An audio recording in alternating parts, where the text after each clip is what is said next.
ரேவதி, மதி, மலர் இந்த மாதிரியே எல்லா குடும்பத்திலையும் உள்ள பொண்ணுங்களும் ஒத்துமையா இருந்தாங்கன்னா ரொம்ப சூப்பரா இருக்கும்னு நினைக்கிறவங்க நம்ம வீடியோவை லைக் பண்ணிட்டு நம்ம சேனல் இன்னும் சப்ஸ்கிரைப் பண்ணாதவங்க சப்ஸ்கிரைப் பண்ணிக்கோங்க. 3 பேரும் நல்லா சிரிச்சு ஜாலியா பேசிட்டு போறாங்க. அப்போ அந்த பார்க் ரோட்டு வழியா போன தங்கராஜ் இங்க ரேவதி நடந்து போறதா பாத்துறாரு. ஒரு நிமிஷம் நின்று பாக்குறாரு, நம்ம ரேவதி தானே இது அப்படின்னு சொல்லிட்டு அங்க பார்க்கும்போது கன்ஃபார்ம் ரேவதி தான். 3 பேரும் பயங்கர ஜாலியா பேசிக்கிட்டு ஜாலியா நடந்து போயிட்டு இருக்காங்க. ஓ, இவ இங்க நடந்துட்டு இருக்காளா அப்படின்னு சொல்லிட்டு கார்ல வேற யாரும் கூட இருந்ததுனால தங்கராஜ் எதுவுமே பார்த்துட்டு பேசாம போயிடுறாரு. ரேவதியை பார்த்ததை அவரு வெளியில காட்டிக்கவே இல்லை. அவர் பாட்டுக்கு வெளி வேலையா கிளம்பி போயிடுறாரு. அப்புறம் ரேவதி இருந்துக்கிட்டு கொஞ்ச நேரம் பேசிட்டு இருந்துட்டு, ஐயோ எனக்கு லேட் ஆச்சு, அத்தை இன்னுமா பருப்பு எண்ணெய் வாங்கிட்டு இருக்கிறா அப்படின்னு நினைப்பாங்க. நான் போயிட்டு வரேன், பை பாய், 2 பேர் நடந்துட்டு ஜாலியாக போங்கப்பா அப்படின்னு சொல்லிட்டு ரேவதி கிளம்பி போயிடுறாங்க. ரேவதி பார்த்து போ ரேவதி, ஏதாவது கேட்டாங்கன்னா சொல்லி சமாளிச்சிரு அப்படிங்கிறாங்க. சரிங்க நீ நான் பார்த்துக்கிறேன் அப்படின்னு சொல்லிட்டு ரேவதி வேக வேகமாக கிளம்பி போகிறாங்க.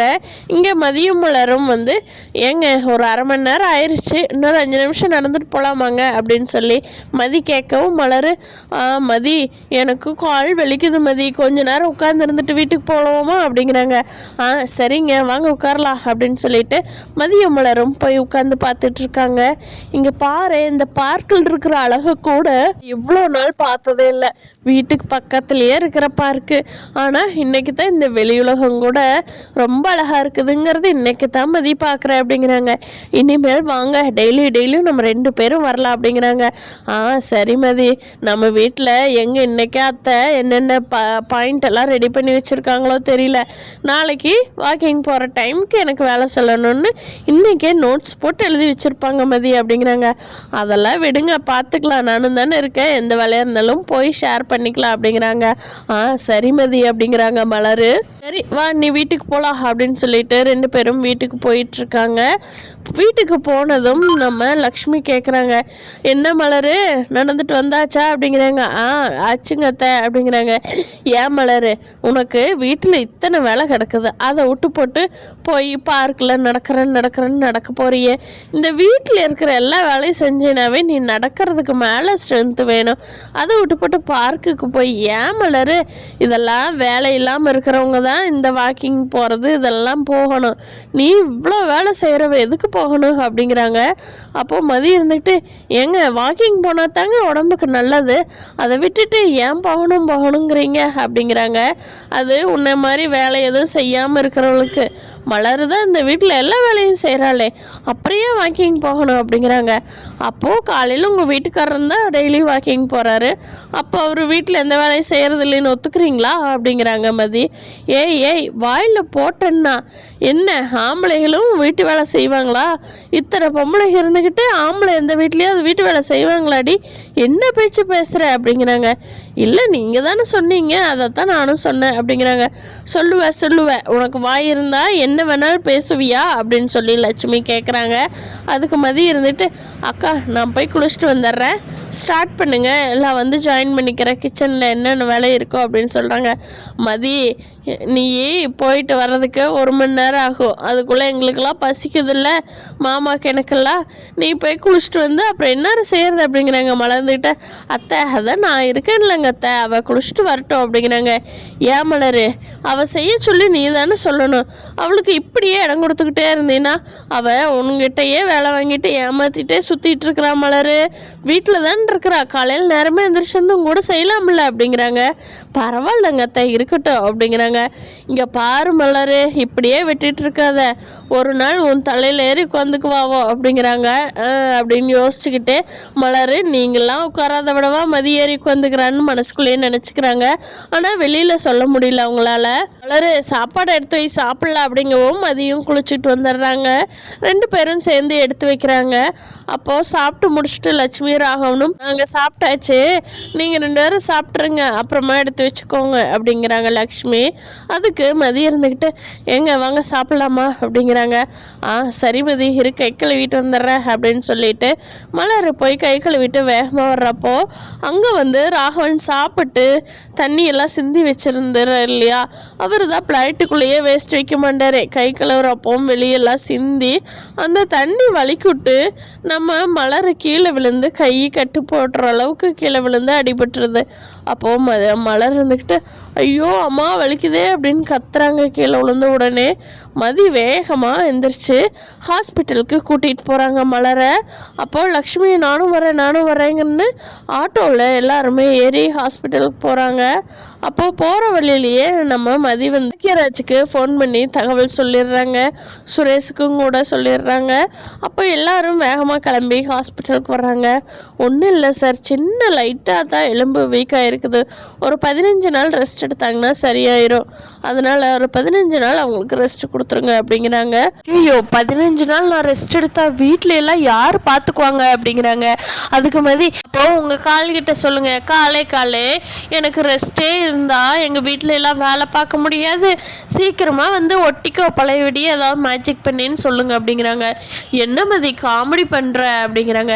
பின்ன என்னங்க, ரெஸ்ட் எடுக்க சொன்னால் எடுக்க வேண்டியதானே, அதை விட்டுட்டு அது யார் பண்ணுவா இது யார் பண்ணுவா, ஏமதி நான் ராகவி ஸ்கூலுக்கு அனுப்பிச்சி விடணுமே அப்படிங்கிறாங்க. ராகவி அனுப்பிச்சி விடுறத நான் பார்த்துக்கிறேங்க அப்படிங்கிறாங்க.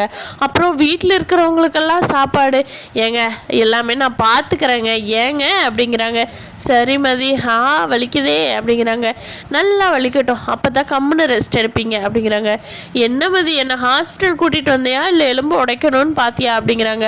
பின்ன என்னங்க சும்மா டென்ஷன் பண்ணுறீங்க அப்படிங்கிறாங்க.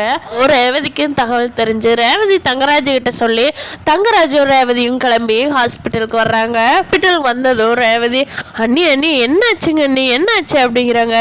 ஒன்றும் இல்லை ரேவதி, மாமா சாப்பிட்டு தண்ணி எல்லாம் அங்கே சிந்தி இருந்தாரா, வலிக்கிட்டு கீழே விழுந்து அடிபட்டுருச்சு ரேவதி அப்படிங்கிறாங்க. அதுக்கு லக்ஷ்மி இருந்துக்கிட்டு ஏய் மாமா சாப்பிட்ற இடத்துல நீ ஏண்டி போன, மாமா தட்டி விட்டாருன்னு சொல்லிட்டு இருக்கிற எல்லார்த்திட்டையும் அப்படிங்கிறாங்க. அதுக்கு மதியம் இருந்துக்கிட்டு ஏங்க அவர் தாங்க தண்ணி சிந்தினாரு, அப்புறம் அவரை சொல்லாமல் வேறு யாரைங்க சொல்கிறது அப்படிங்கிறாங்க. நீ பேசாமல் அமைதியாரு, நான் உங்ககிட்ட சொல்லலை, நான் ரேவதி கிட்ட தான் சொல்லிட்டு இருக்கிறேன் அப்படிங்கிறாங்க லக்ஷ்மி. சரி இப்போது என்ன ஒன்றும் இல்லை வாங்க டிஸ்சார்ஜ் இப்போ பண்ணிடுவாங்க, வீட்டுக்கு போகலாம் அப்படின்னு சொல்லி மதி சொல்லிவிட்டு மதி எல்லாருமே டிஸ்சார்ஜ் ஆகி வீட்டுக்கு போய் மலர் வந்து ரெஸ்ட் எடுக்கிறாங்க போய் பெட்டில் உட்காந்துக்கிட்டு. அப்போது பாக்கியராஜ் வந்து என்ன மலர் கால் ரொம்ப வலிக்குதா அப்படிங்கிறாங்க. ஏன் பாக்கியராஜ் கால் இதாச்சுன்னா வலிக்காமல் இருக்குமா, என்ன பேசுகிறேன் நீ அப்படிங்கிறாங்க. இல்லை மலர் ரொம்ப வலிக்குதான்னு கேட்டேன் அப்படிங்கிறாங்க. ஆமாம் நைட்டு டிஃபனுக்கு என்ன பண்ணுறது மலர், நான் போய் எதாவது வாங்கிட்டு வரட்டுமா அப்படிங்கிறாங்க. அதானே எங்கடா இன்னும் சோத்தை காணா, மலர் வந்து உட்காந்துக்கிட்டாலே சோத்து பிரச்சனை யாரும் பேச காணாமேன்னு பார்த்தேன் அப்படிங்கிறாங்க.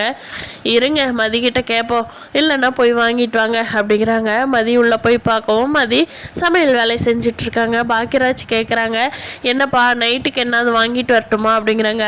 அதெல்லாம் ஒன்றும் வேண்டாங்க, வீட்லேயே செய்கிறேன், நம்ம வீட்டில் தான் வெளியில் வாங்கி சாப்பிட்டா ஒத்துக்காதுன்னு சொல்லுவாங்களே, உங்களுக்கு தெரியாதா, நானே செஞ்சிடணுங்க அப்படிங்கிறாங்க. இல்லை மதி உனக்கு செய்ய முடியாதா என்னவோன்னு கேட்டேன்.